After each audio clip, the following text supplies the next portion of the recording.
नमस्कार, खबरों की खबर में आपका स्वागत है। मुंबई में आज मूसलाधार बारिश हो रही है, लेकिन डूब बॉलीवुड रहा है।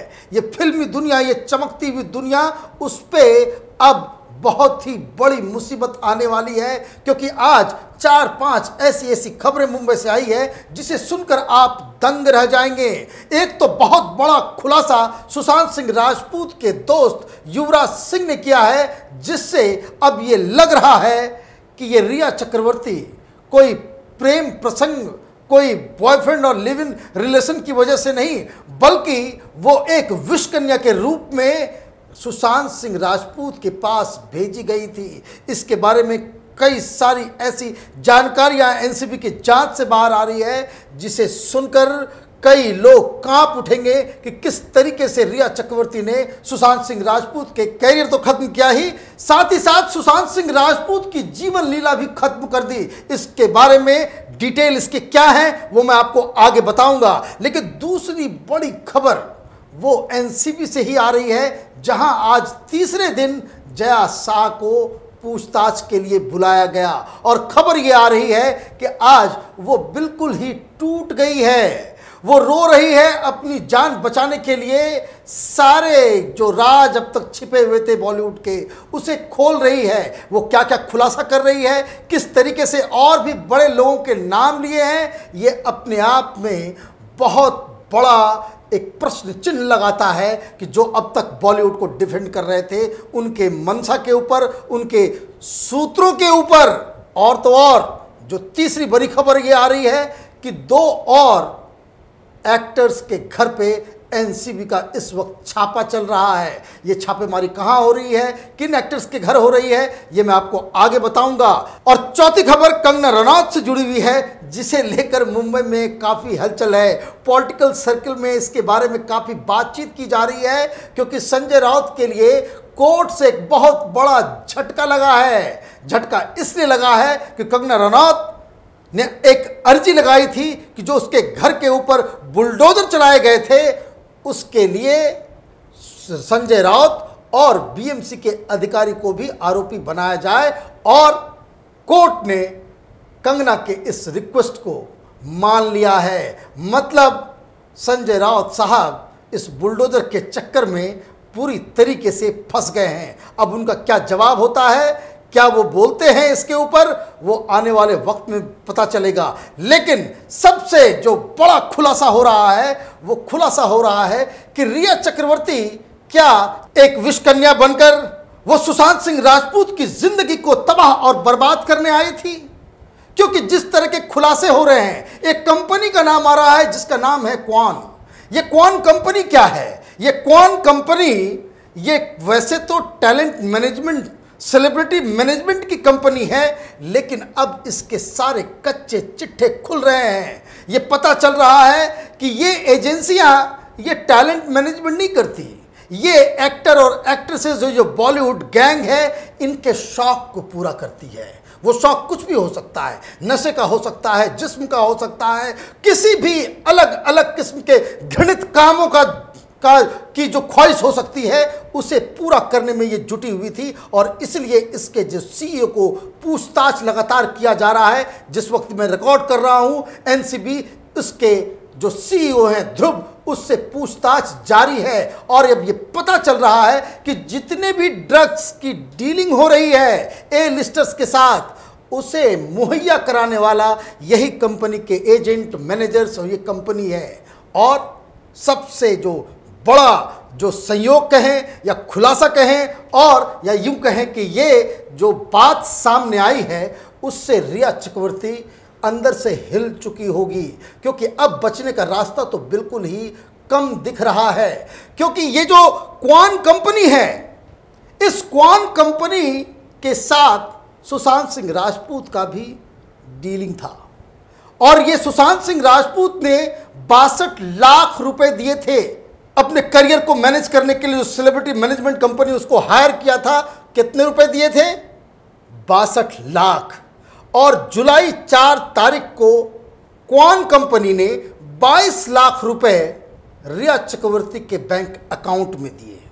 रिया चक्रवर्ती का क्वान के साथ क्या रिश्ता है? कोई रिश्ता नहीं है। क्या उसको वो मैनेज कर रही थी? नहीं कर रही थी। तो फिर ये 22 लाख रुपए बिना किसी सर्विस के क्वान कंपनी ने रिया चक्रवर्ती को क्यों दिए? ये बहुत बड़ा सवाल है, क्योंकि ये जो सवाल इसलिए उठाए जा रहे हैं, ये जो जया शाह है, ये तो क्वान के साथ जुड़ी हुई थी, ये तो क्वान के लिए काम कर रही थी।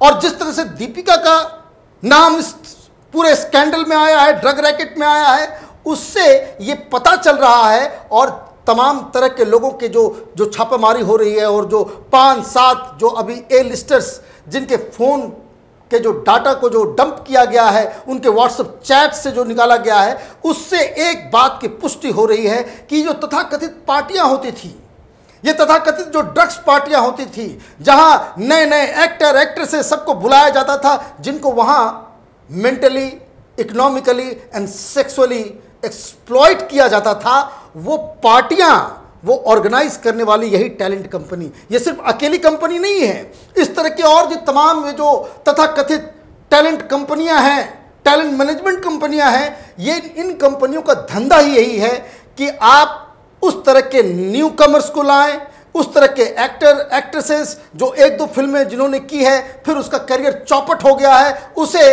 अपने गिरोह में शामिल करें, ड्रग्स लेने के लिए मजबूर करें, ड्रग्स की तस्करी के लिए मजबूर करें, और ड्रग्स मुहैया वो ए लिस्टर्स को कराएं, ये उनसे करवाया जाता था।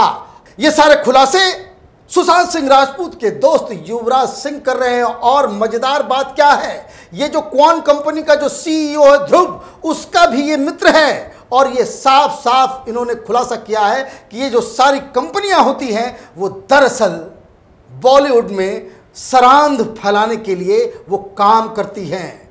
कोई नया एक्टर आया या एक्ट्रेस आई, उसे काम दिलाने के बहाने इस ग्रुप से जोड़ा जाता है, उन्हें ड्रग्स दिया जाता है, ड्रग्स लेने के लिए कहा जाता है, ड्रग्स पार्टियों में बुलाया जाता है, उनको फिजिकली एक्सप्लॉइट किया जाता है। मतलब ये कास्टिंग काउच का एक नया बवाल बहुत जल्दी शुरू होने वाला है। अभी तो मसला ड्रग्स तक ही था, अब ये मसला कास्टिंग काउच और तो और प्रोस्टिट्यूशन का भी इसमें एंगल अब खुलने वाला है। अब ये समझ लीजिए, ये तमाम लोग जो जब से ये खुलासा हुआ है, इन लोगों के मुंह में दही क्यों जम गई है। इन लोगों ने ऐसे ऐसे कुकर्म किए हैं जिसके बारे में दुनिया जब जानेगी, इनके ऊपर थू थू करेगी। और यही सब खुलासा अब ये समझ में आ रहा है। तो ये जो 22 लाख रुपए रिया चक्रवर्ती को दिए गए, क्यों दिए गए, ये बहुत बड़ा सवाल है। रिया चक्रवर्ती ने क्वान के किस साजिश में शामिल होकर